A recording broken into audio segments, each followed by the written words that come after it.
Picture the most confident man in the ancient world, the conqueror of Gaul, the orator who could sway the Roman mob, the general whose name struck terror from Britain to the Rhine, standing knee-deep in the Adriatic surf at dawn, physically grabbing his fleeing soldiers by their armor and shouting himself hoarse as his invincible legions collapsed around him. This was Gaius Julius Caesar, on July 10th, 48 BCE, experiencing the first, and what should have been the last, catastrophic defeat of his brilliant career. Pompey the Great's trap had worked flawlessly. Caesar's army was shattered, his reputation in ruins, his throat nearly slit by his own panicked centurion who mistook him for the enemy in the chaos. What happened in the next 60 minutes would determine whether Caesar became a forgotten footnote in Roman history or the master of the known world. Against every law of military science, with 15,000 demoralized men facing annihilation by a superior force, Caesar achieved something so improbable that even his enemies called it supernatural.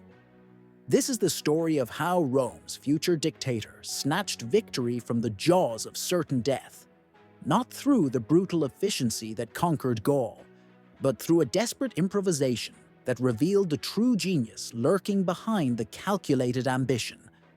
The miracle at Dyrrachium would haunt Pompey's dreams and echo through history as proof that sometimes the greatest leaders are forged not in their moments of triumph, but in the white-hot crucible of absolute disaster.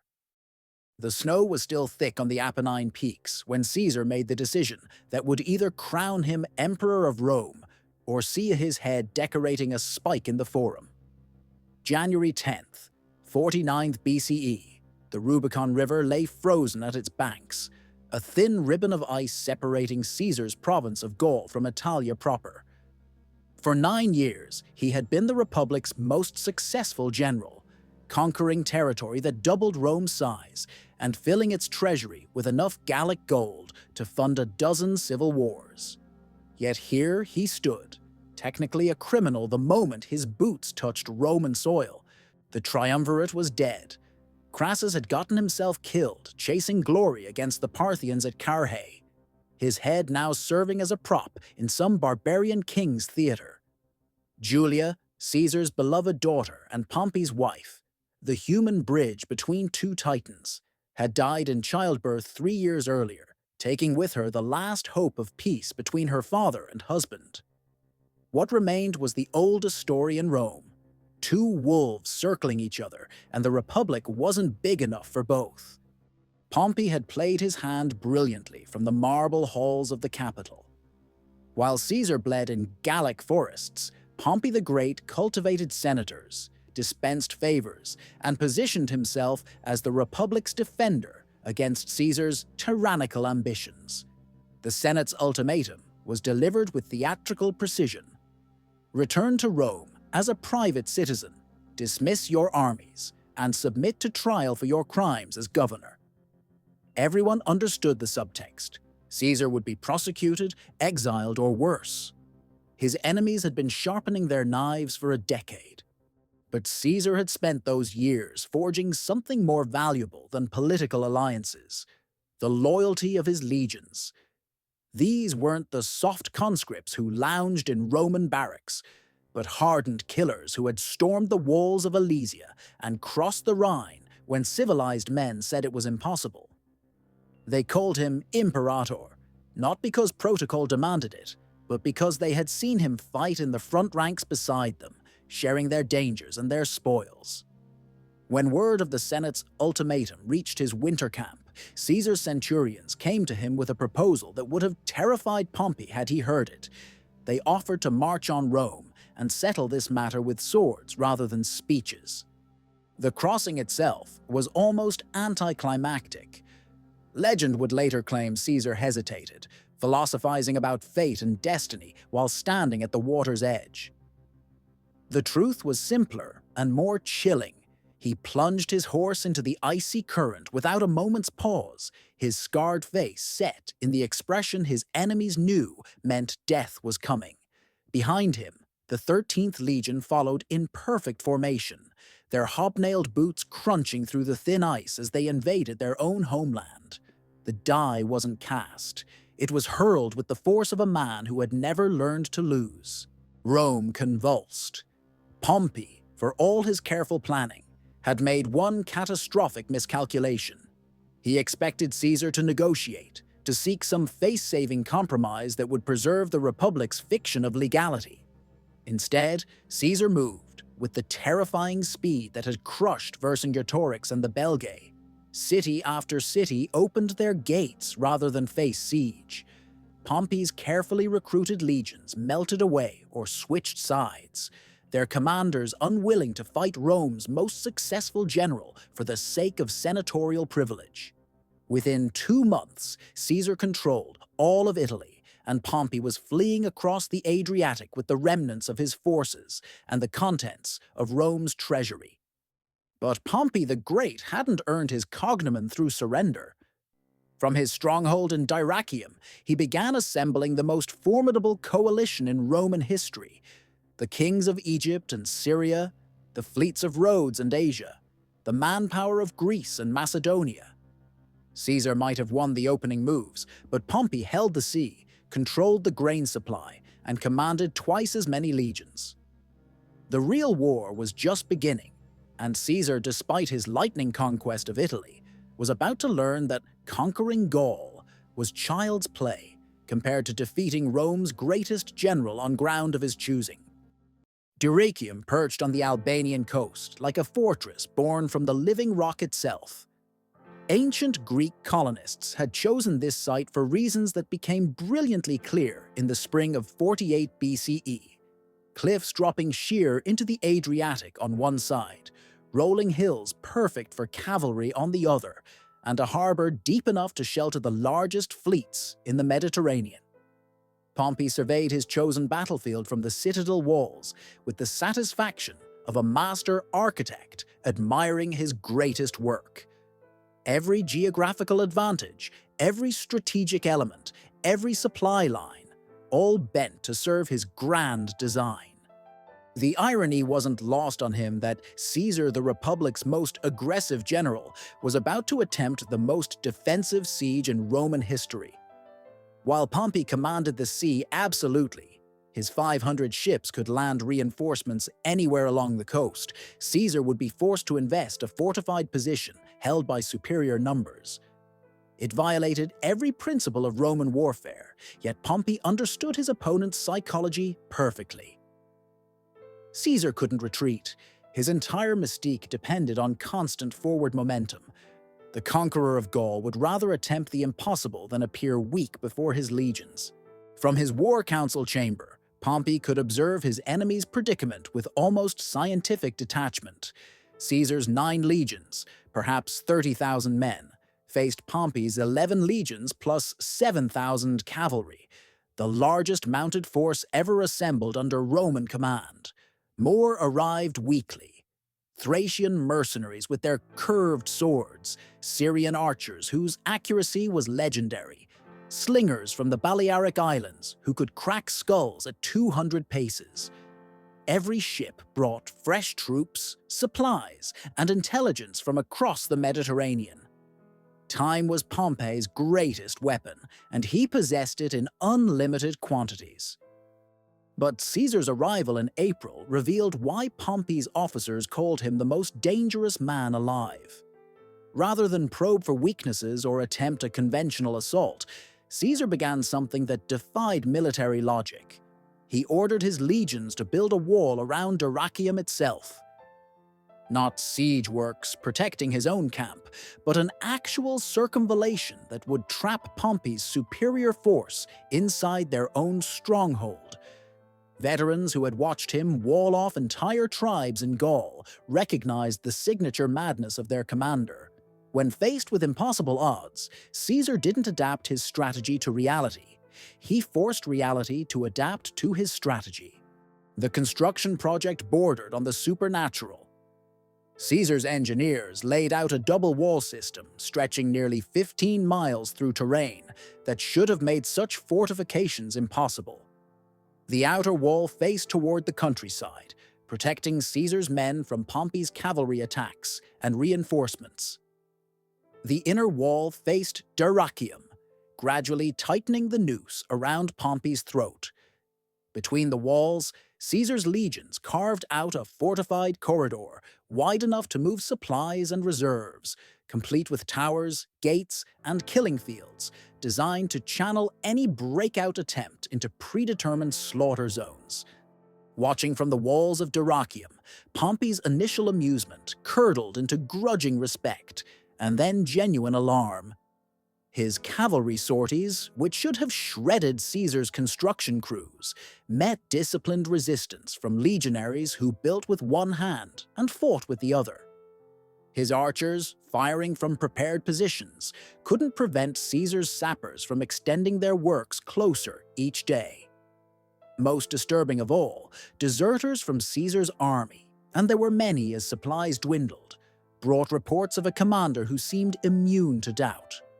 Caesar himself could be seen at the most dangerous construction sites, stripped to a tunic like a common laborer, hauling timber and stones while enemy arrows whistled around him. By early June, the impossible was becoming reality. Pompey controlled the sea, commanded superior numbers, and held the finest defensive position on the Albanian coast.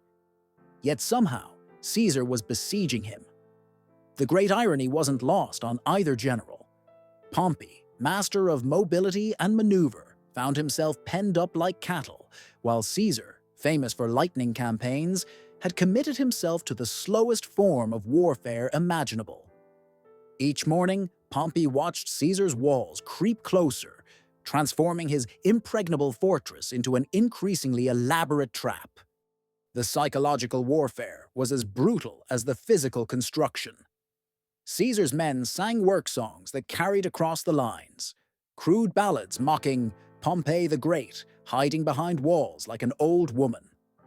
Pompey's auxiliaries, recruited from across the Mediterranean, began asking uncomfortable questions. If Caesar's outnumbered Romans could build walls around their supposedly superior position, what did that say about Roman superiority? Worse yet, local fishermen brought word that Caesar's agents were spreading gold throughout the Greek cities, promising rich rewards for anyone who could disrupt Pompey's supply lines. But Pompey possessed one advantage that no amount of engineering could overcome: patience. Let Caesar exhaust his men building monuments to his own arrogance. Let the supplies dwindle and morale crack as the siege dragged through summer heat.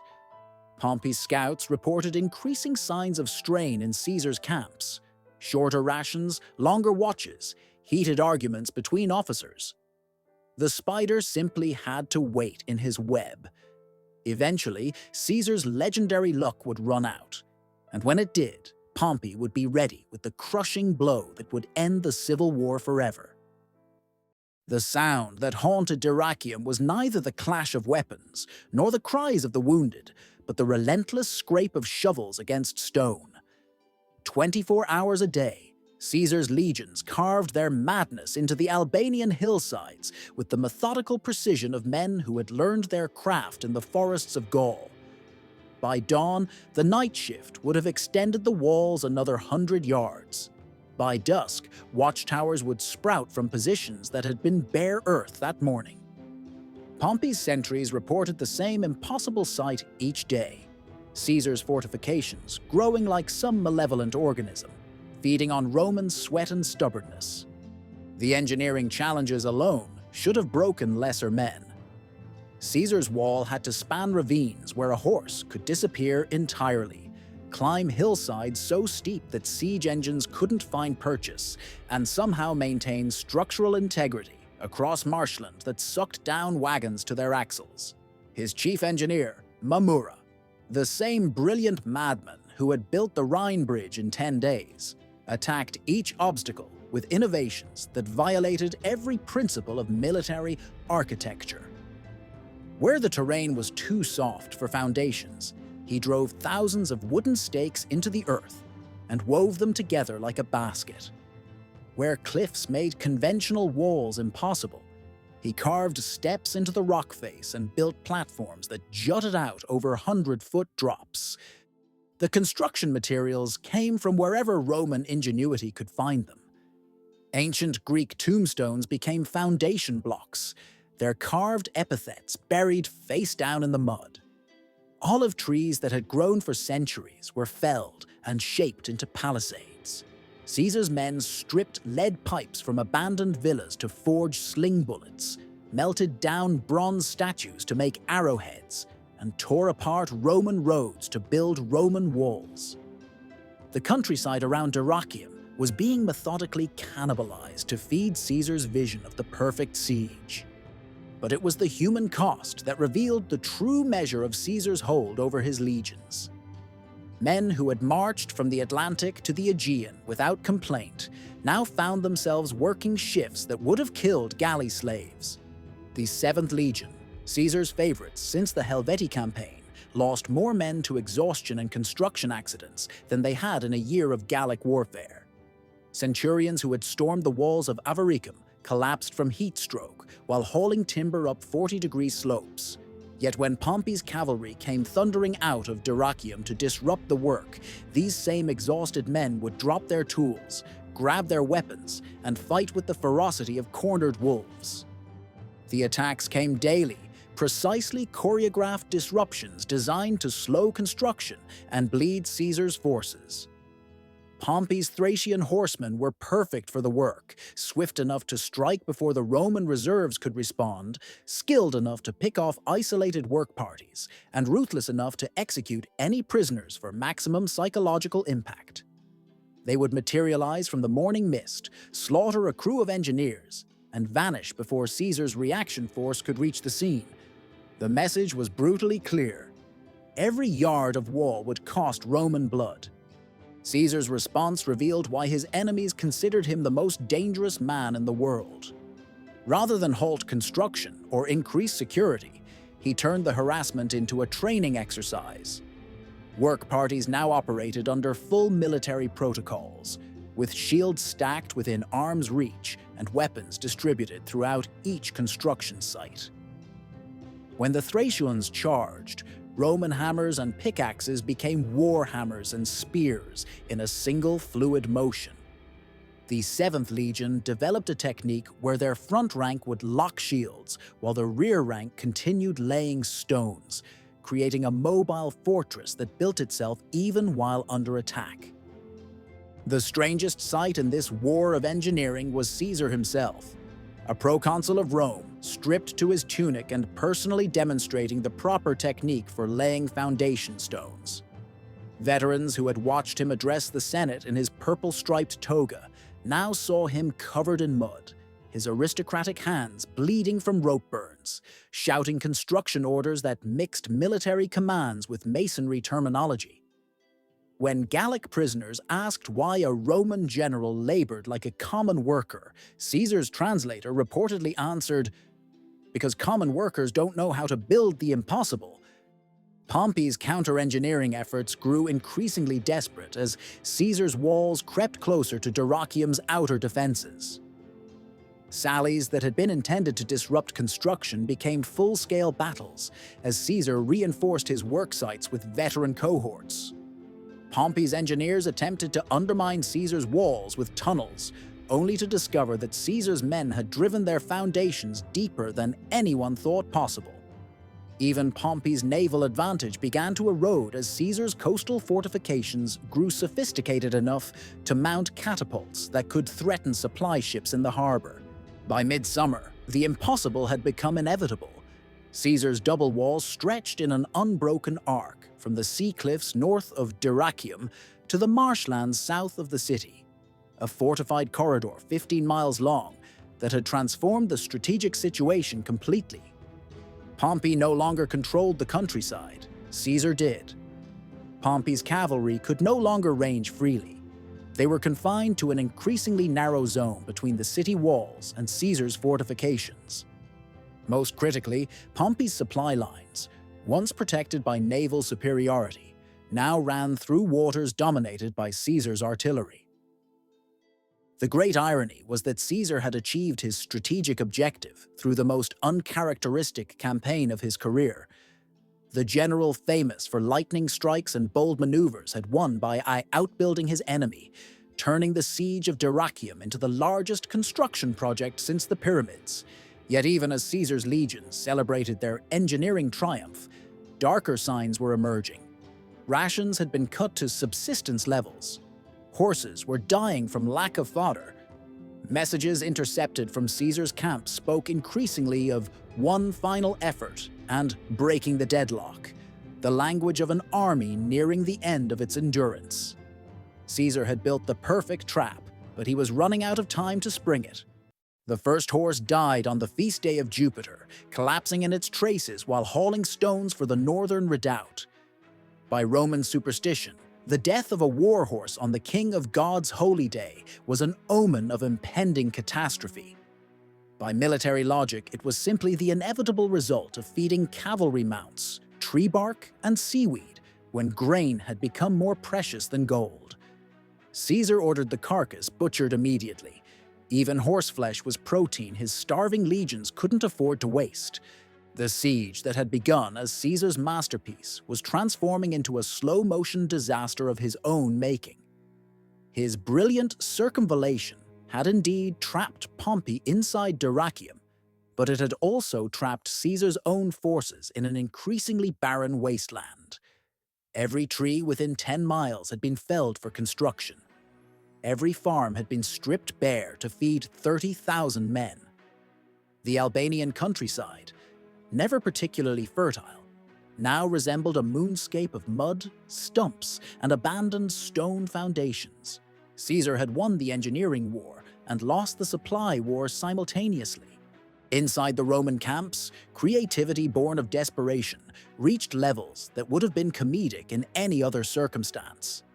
Veterans who had dined on Gallic beef and Spanish wine now competed to create edible meals from materials that should have been construction supplies. Leather from old shields was boiled into a gelatinous soup. Acorns were ground into a bitter flour that barely sustained life.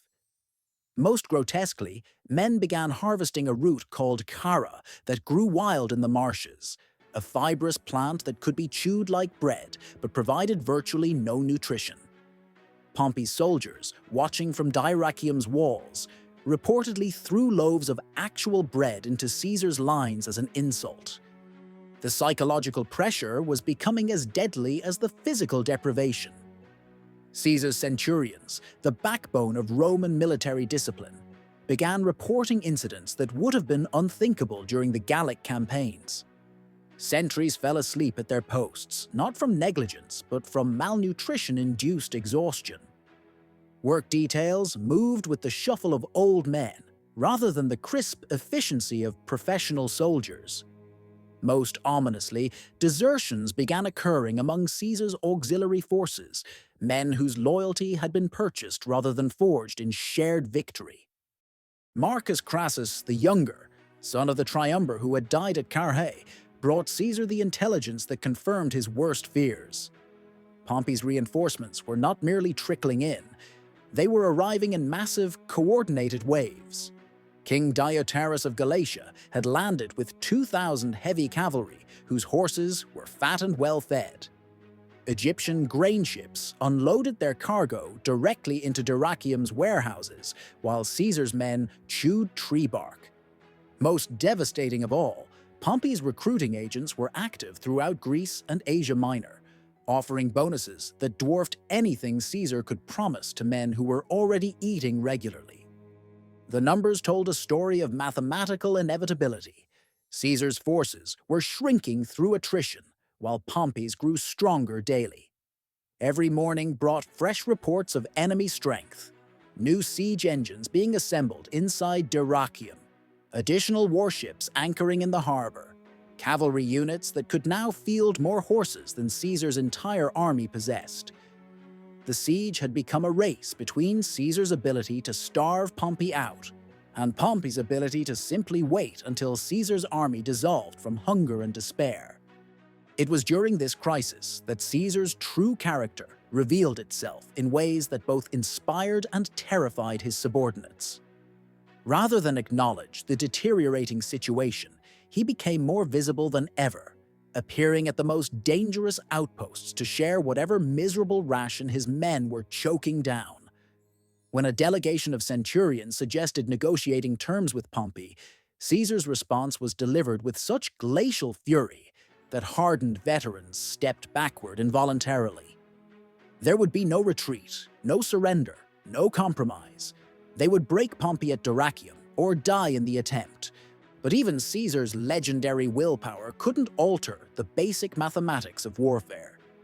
His army was consuming itself, not through battle, which might have preserved some semblance of military honor, but through the slow degradation of siege warfare.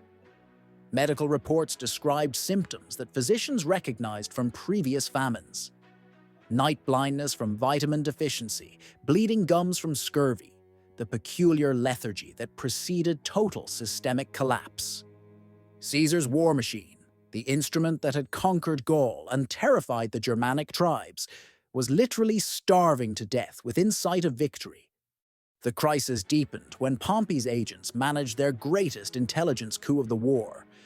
They turned one of Caesar's own engineers, a Greek named Alexios, who had helped design the circumvallation's most vulnerable section. The betrayal revealed not just the location of Caesar's weakest fortifications, but the detailed construction techniques that would allow Pompey to breach them most efficiently. For the first time since crossing the Rubicon, Caesar faced the possibility that his enemies understood his own defenses better than he did. Pompey's war council, buoyed by reports of Caesar's deteriorating position, began planning the decisive assault that would end the civil war in a single morning. The attack would come at dawn, targeting the marshy sector where Caesar's walls were most hastily constructed. Fresh troops, well-fed and equipped with the latest siege technology, would smash through defenses held by starving men whose greatest enemy was no longer the enemy army, but time itself. As July deepened toward its climax, both commanders understood that the Siege of Dyrrhachium was approaching its violent conclusion, though neither could predict which general would survive to claim victory. The attack began in darkness, 3 hours before sunrise, with the sound that Roman soldiers learned to fear above all others: the steady tramp of enemy feet moving in perfect formation. Pompey's assault force, 5,000 men from his best legions, supported by Thracian cavalry and Syrian archers, advanced through the pre-dawn gloom toward the weakest section of Caesar's circumvallation. The marshy ground that had forced Caesar's engineers to compromise their defensive design now squelched beneath the boots of men who moved with the confidence of soldiers who had never known defeat. The traitor Alexios had earned his silver well. His intelligence guided Pompey's sappers to the exact point where Caesar's wall was built on wooden pilings rather than stone foundations. Throughout the night, these engineers had worked in complete silence, weakening the defensive structures without alerting Caesar's sentries. By 4 a.m., a 50-yard section of Rome's most ambitious fortification was held together by little more than mud, hope, and the morning prayers of exhausted guards who had no idea death was creeping toward them through the marsh mist. Caesar's first warning came not from his sentries, but from his horses. The animals, already weakened by starvation, began screaming in their paddocks as the scent of enemy forces reached them on the morning breeze. By the time the duty centurion could process what he was hearing, Pompey's Balearic slingers were already in position, their lead bullets whistling through the air with the distinctive whine that preceded slaughter. The first Caesar knew of the assault was the sound of his own men dying. The initial breakthrough was everything Pompey had envisioned in his most optimistic moments. His heavy infantry struck the weakened wall section with battering rams, while archers provided covering fire from positions Alexios had identified as blind spots in Caesar's defensive plan. The starving defenders of the 90 Legion, Men who had held this sector for 2 months under quarter rations simply couldn't match the fury of well-fed enemies fighting with fresh weapons and full armor. Within minutes, Pompey's assault troops were pouring through a gap wide enough for a war elephant. But it was the psychological impact that nearly ended Caesar's career before the physical assault could finish the job. The sight of enemy standards appearing inside their own fortifications triggered something approaching panic in troops who had never experienced defeat. Caesar's auxiliary cavalry, Gallic horsemen whose loyalty had been strained by months of hardship, broke immediately, streaming toward the rear in a rout that infected entire cohorts of infantry. The famous discipline of the Roman legion, forged through decades of victory, cracked like poorly tempered steel under the hammer blow of unexpected catastrophe. Caesar himself nearly died in the first hour of fighting, racing toward the breakthrough on foot after his horse stumbled in the marsh. Contemporary accounts describe a man transformed by crisis, the calculating politician replaced by something primal and terrifying. He grabbed a shield from a fallen legionary and personally led a counterattack that drove Pompey's advance guard back from the wall, his scarred face twisted into an expression that made veteran centurions step aside. For a few desperate minutes, the fate of the Roman Empire balanced on the sword arm of a 52-year-old proconsul fighting hand-to-hand in ankle-deep mud. The confusion of the battle was compounded by a fatal case of mistaken identity that nearly handed Pompey complete victory. A Gallic chieftain named Sceva, fighting in Caesar's service, was struck down by one of his own centurions who mistook his foreign armor for that of an enemy. As word spread that Caesar's barbarian had been killed, panic rippled through the Roman ranks. Men who had held their positions despite overwhelming odds began looking toward the exits, calculating whether death in battle was preferable to death by crucifixion if they were captured alive. The tide turned through a combination of Caesar's personal magnetism and sheer Roman stubbornness. As Pompey's forces pushed deeper into the fortified corridor between Caesar's walls, they discovered that their intelligence had been incomplete. Alexios had revealed the weak points in Caesar's defenses, but he hadn't understood the killing fields that Caesar's engineers had prepared for exactly this scenario. Secondary walls, invisible from outside the fortifications, channeled the attackers into predetermined zones where Caesar's few remaining artillery pieces could slaughter them en masse. More critically, Pompey's assault force had achieved their breakthrough but couldn't exploit it. The marshy ground that had made Caesar's wall vulnerable also made it impossible for Pompey to bring up reinforcements quickly enough to capitalize on his success. His cavalry, so effective in open terrain, foundered in the soggy approaches to the breach.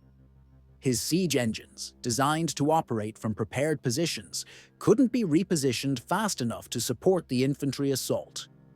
Victory was within Pompey's grasp, but the same geographical features that had created the opportunity were preventing him from seizing it. The climax came when Caesar personally rallied the shattered 9th Legion, standing atop a pile of Roman and enemy corpses to deliver the speech that would be remembered as long as men studied warfare. Witnesses reported that his voice carried across the entire battlefield as he reminded his men of their victories in Gaul, their oaths of loyalty, and the choice they faced. Die as Romans or live as slaves. The effect was electric. Men who had been retreating in panic suddenly turned to fight with the desperation of cornered wolves. As the sun finally rose over Dyrrachium, it illuminated a scene of mutual exhaustion that neither commander had anticipated. Pompey's assault had breached Caesar's impregnable fortifications and inflicted casualties that Caesar could not afford. But Caesar's defense had cost Pompey nearly a quarter of his assault force and demonstrated that even a starving Roman army remained lethal when cornered. Both sides pulled back to lick their wounds and prepare for what both generals now understood would be a fight to the death, because neither could afford to lose twice. The second assault came with mathematical precision at noon, when the Mediterranean sun would blind Caesar's archers and the tide would allow Pompey's ships to move closer to shore. This time, Pompey deployed his full strength, all 11 legions plus auxiliary forces, a hammer blow designed to crush Caesar's army against the anvil of their own fortifications. From his command post on Dyrrachium's highest tower, Pompey could observe the entire battlefield as his forces moved into position with the inexorable precision of a perfectly calibrated siege engine. Caesar's situation had deteriorated beyond any possibility of conventional military salvation. The morning's casualty reports told a story of mathematical doom. 2,000 dead or wounded from an army that could barely field 25,000 effective troops. His best centurions were dead or dying. His cavalry had effectively ceased to exist as a fighting force.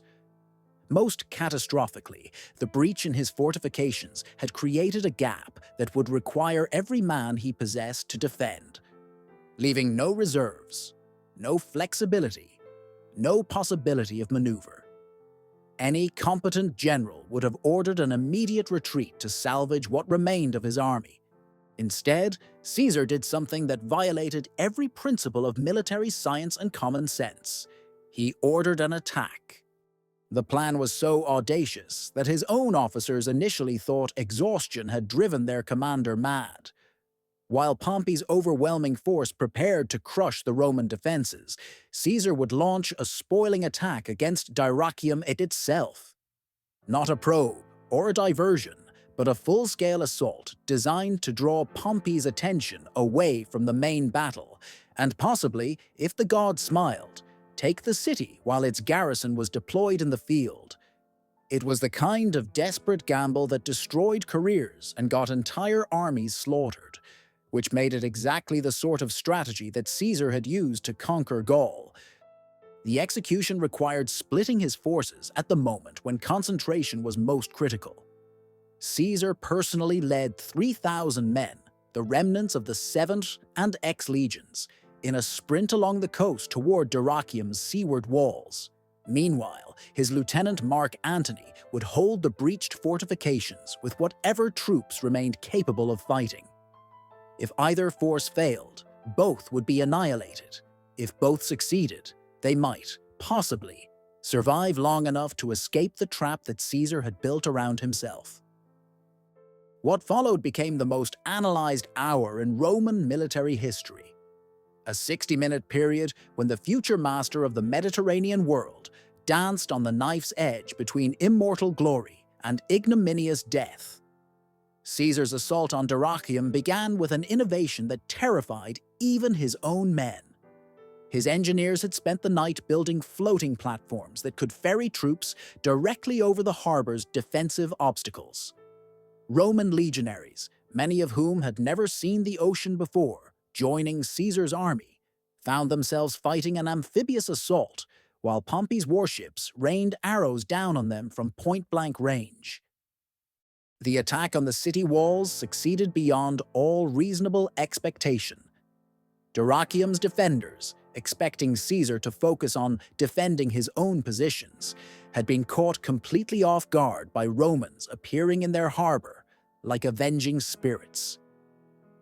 Caesar's men scaled the seaward fortifications using grappling hooks and sheer desperation, their battle cries echoing off the ancient stones as they fought their way into the city's lower districts. For a terrifying moment, it appeared that Caesar might actually capture Pompey's main base while simultaneously defending his own collapsing siege works. But Pompey's counterstroke demonstrated why Rome's enemies had learned to fear his tactical brilliance.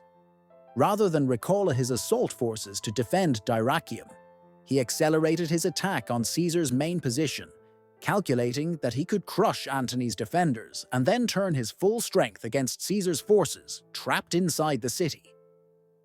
The race became one of pure speed. Could Caesar take Dyrrachium before Pompey could annihilate the Roman army's main body? The answer came in the form of a cavalry charge that shattered the careful mathematics of Caesar's gamble. Pompey's Gallic horsemen, the same tribes Caesar had defeated in his conquest campaigns, smashed through the weakened Roman lines with a fury that spoke of years of accumulated vengeance. Antony's position collapsed in minutes, his men streaming toward the coast in a rout that threatened to become the complete destruction of Caesar's army. The trap had finally sprung, and Caesar's forces were caught between the hammer of Pompey's attack and the anvil of the Adriatic Sea. It was at this moment, with his army disintegrating, his siege broken, and his enemies closing in for the kill, that Caesar achieved what his contemporaries would call his greatest miracle. Racing back from Dyrrachium on a commandeered fishing boat, he arrived at the collapsing Roman lines to find chaos that would have broken lesser commanders. Instead of despair, Caesar saw opportunity in the very completeness of the disaster. His forces were scattered, but so were Pompey's in the pursuit. His fortifications were breached, but they could still serve as rally points for a fighting withdrawal. Most importantly, his men were no longer thinking about siege warfare. They were thinking about survival, which made them infinitely more dangerous. The transformation Caesar wrought in that impossible hour became the stuff of legend. Moving through the chaos on foot, grabbing individual soldiers and forming them into impromptu combat units, he turned a rout into a series of successive defensive lines. Each position would hold just long enough for the next to form, creating a rolling withdrawal that denied Pompey the decisive victory his numerical superiority should have guaranteed. Caesar fought in the front ranks beside common legionaries, his purple cloak abandoned for a common soldier's gear, his aristocratic hands wielding a gladius with the skill of a professional killer. The miracle wasn't tactical, it was psychological. In the space of an hour, Caesar had reminded 15,000 demoralized men why they had followed him from the Rhine to the Rubicon.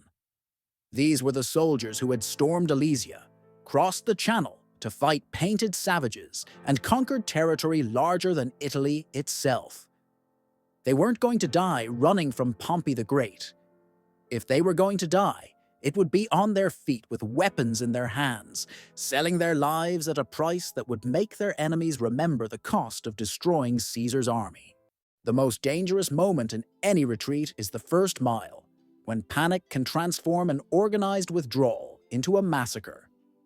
Caesar understood this with the clarity of a commander who had spent his career studying the psychology of armies under pressure. As Pompey's forces prepared to deliver what should have been the killing blow, Caesar made a decision that defied every instinct of Roman military culture. Instead of forming a defensive square and fighting to the death, he ordered his legions to move. The withdrawal began at sunset on July 10th with a deception so audacious that Pompey's scouts initially refused to believe their own reports. Caesar's baggage train, the massive collection of siege equipment, artillery, and supplies that had taken months to accumulate, was set ablaze in full view of Dyrrachium's walls. The fires burned throughout the night, creating the impression that Caesar's army was destroying itself in preparation for surrender. In reality, the pyrotechnic display masked the most complex military maneuver of the Civil War: the evacuation of an entire army from positions they had held for 4 months. Caesar's engineers had spent their final night at Dyrrachium, performing one last impossible task. The same men who had built walls to trap Pompey now built bridges to save themselves. Pontoon crossings over marshes, rope spans across ravines, even floating platforms that could ferry the wounded across streams swollen by summer rains. Every piece of equipment that couldn't be carried was systematically destroyed, denying Pompey the satisfaction of capturing intact Roman siege engines. By dawn, Caesar's forces had melted away like morning mist, leaving behind only smoldering ruins and the kinds of booby traps that would claim enemy lives for weeks to come. Pompey's pursuit began with the confidence of a hunter tracking wounded prey, but quickly transformed into a masterclass in why Caesar's enemies had learned to fear him even in defeat. The retreating Romans didn't simply run. They fought a series of savage rearguard actions that turned every hilltop, river crossing, and mountain pass into a miniature battlefield. Caesar had organized his withdrawal into 3 columns, each capable of independent action, with cavalry screens protecting the flanks and his most experienced centurions commanding the rear guard. Every mile of retreat was purchased with Pompeian blood. The terrain favored the defenders in ways that Caesar exploited with diabolic efficiency.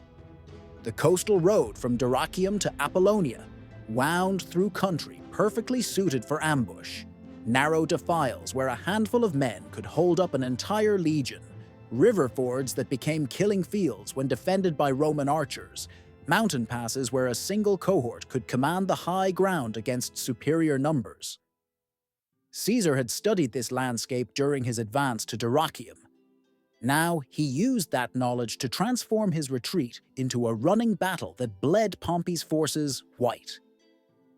The psychological warfare was as brutal as the physical combat.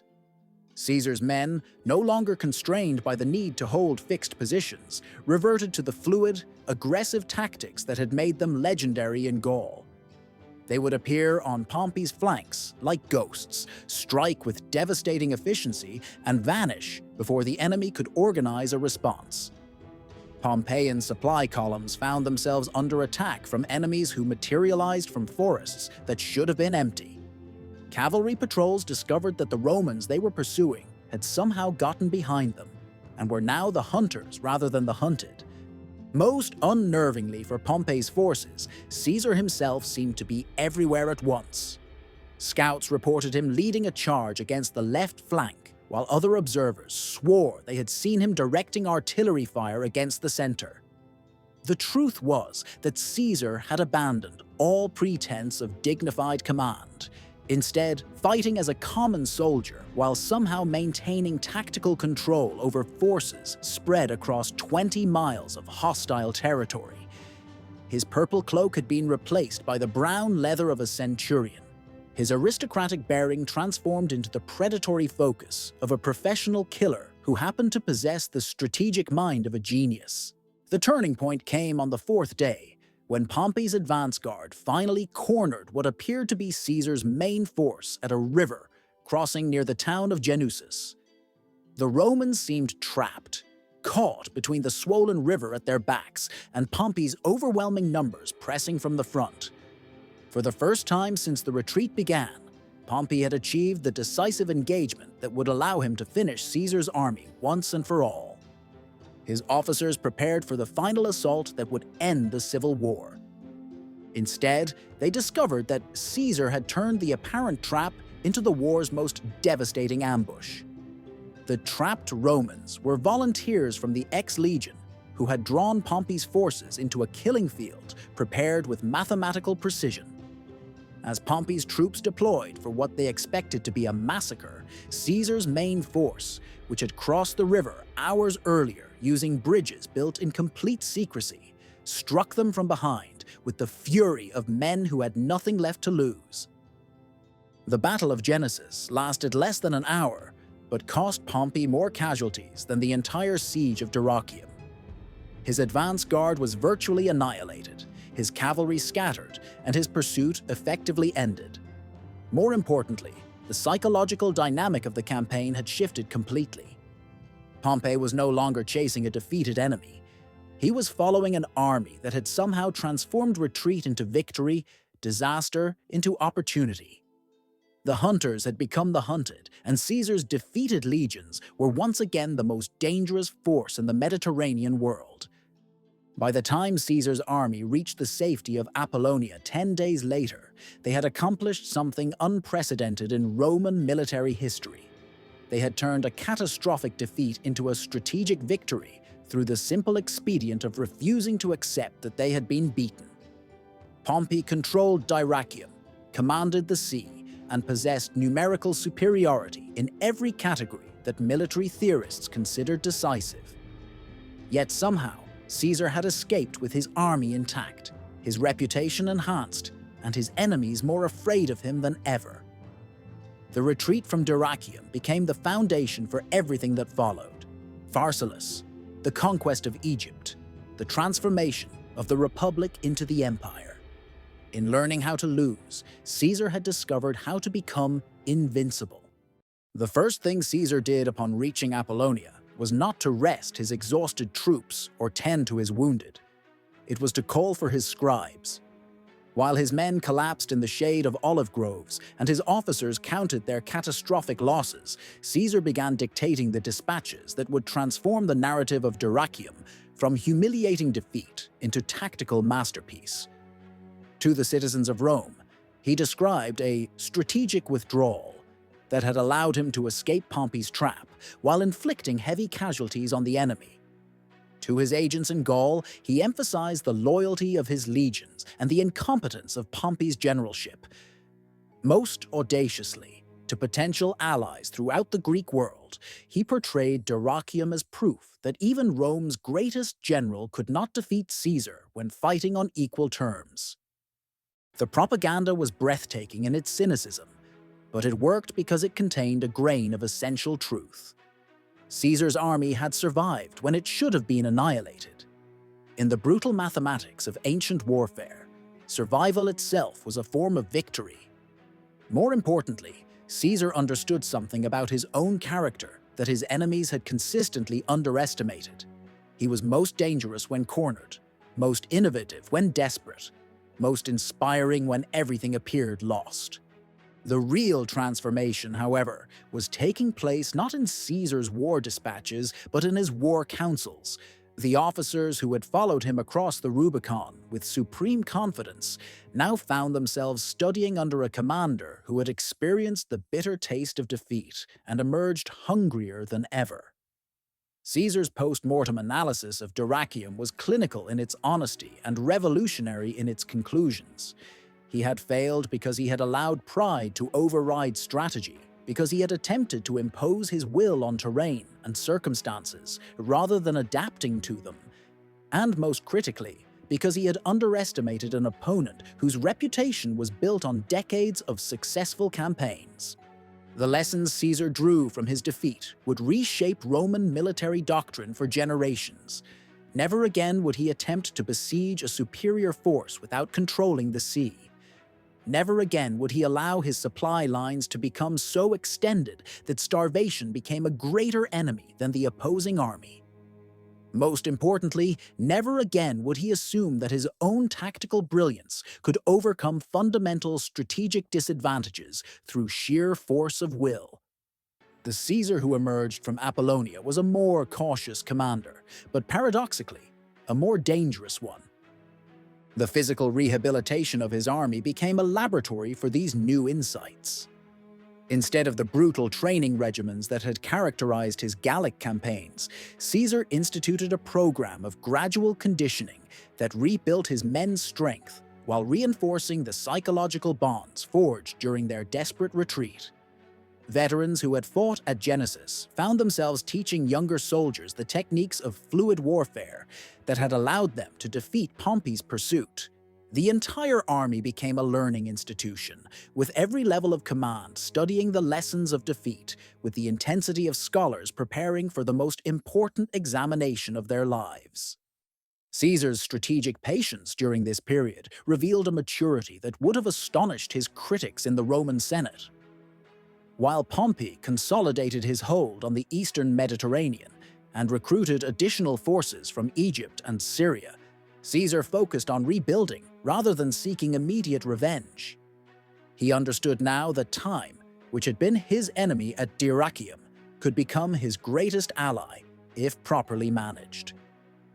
Every day that passed allowed his men to recover their strength, while Pompey's coalition grew more unwieldy and expensive to maintain. The psychological preparation was as important as the physical conditioning. Caesar had learned that armies, like individual soldiers, could be broken by the experience of defeat, or they could be forged into something harder and more resilient. His legions had survived their first encounter with failure and emerged with a confidence that was paradoxically more dangerous than their previous arrogance. They now knew they could endure the worst that warfare could inflict and still function as a coherent fighting force.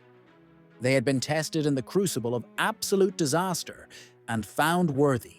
By late summer, intelligence reports reaching Apollonia painted a picture that filled Caesar's war council with grim satisfaction. Pompey's coalition, for all its apparent strength, was beginning to show signs of strain. The Egyptian subsidies that funded his massive army were creating resentment among his Roman officers, who saw themselves as increasingly dependent on foreign gold. His Greek allies were demanding a voice in strategic decisions they had no business influencing. Most critically, Pompey himself was facing pressure from the senatorial exiles to seek a quick, decisive battle that would restore their political fortunes in Rome. Caesar recognized the opportunity with the instincts of a born hunter. Pompey's greatest weakness had always been his need for consensus, his reluctance to make decisions that might alienate potential supporters. At Dyrrachium, that cautious approach had served him well. He had been able to wait for Caesar to exhaust himself against superior defensive positions. But now, with winter approaching and his coalition partners demanding action, Pompey would be forced to seek the kind of decisive engagement that favored Caesar's more aggressive style of generalship. The final preparation came in the form of a speech that Caesar delivered to his assembled army on the anniversary of their crossing of the Rubicon. Standing before men who had followed him from Gaul to Britain to the shores of the Adriatic, Caesar reminded them of what they had accomplished together and what they still had to achieve. They had proven at Dyrrachium that even defeat could not break them. Now they would prove at the next battlefield that victory was not just possible, but inevitable.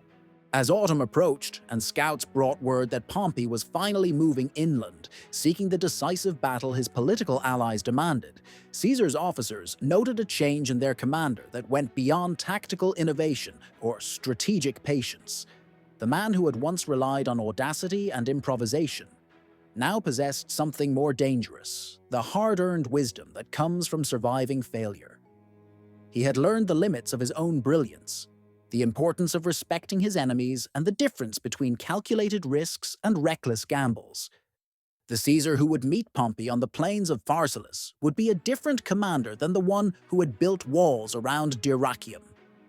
He would still possess the tactical genius that had conquered Gaul and the personal magnetism that inspired absolute loyalty. But now he also possessed something that his enemies could not match: the knowledge of how to lose gracefully and the determination to ensure it never happened again. The retreat from Dyrrachium had not broken Caesar's army. It had forged them into the instrument that would reshape the ancient world. Pompey the Great died on a beach in Egypt 2 years later, struck down by assassins who thought they were doing Caesar a favor. As the greatest general of his generation bled out in the Mediterranean surf, his final thoughts may have turned to that impossible hour at Dyrrachium when he had held Caesar's fate in his hands and somehow let it slip away. He had won the battle, controlled the sea, commanded superior forces, yet the man he had defeated became the master of the Roman world, while Pompey himself became a fugitive begging for sanctuary from barbarian kings. The cruel irony was that Dyrrachium had been Pompey's masterpiece, a tactical and strategic triumph that should have ended Caesar's career forever. Every element of the campaign had favored Pompey: the defensive terrain, the naval supremacy, the overwhelming numerical advantage, even the intelligence coup that revealed Caesar's weakest fortifications. Caesar's army had been starving, demoralized, and trapped within fortifications that had become their own prison. No competent military analyst studying the situation in July 48 BCE would have given Caesar's forces any chance of survival, let alone ultimate victory. Yet something had gone wrong in those crucial minutes when Caesar's defeat transformed into his legendary escape. Modern military historians still debate the precise sequence of events that allowed 15,000 exhausted Romans to slip away from Pompey's overwhelming force. But they agree on the essential point. Dyrrachium revealed Caesar's true genius, which lay not in avoiding failure, but in transforming it into opportunity. While other commanders were broken by defeat, Caesar was refined by it, emerging harder and more dangerous than before. The lessons Caesar learned bleeding in the Albanian marshes became the foundation of his subsequent triumphs. At Pharsalus, he refused to be drawn into the kind of reckless assault that had nearly destroyed him at Dyrrachium. Instead, he waited for Pompey to make the first mistake, then exploited it with the surgical precision of a commander who had learned to respect his enemies.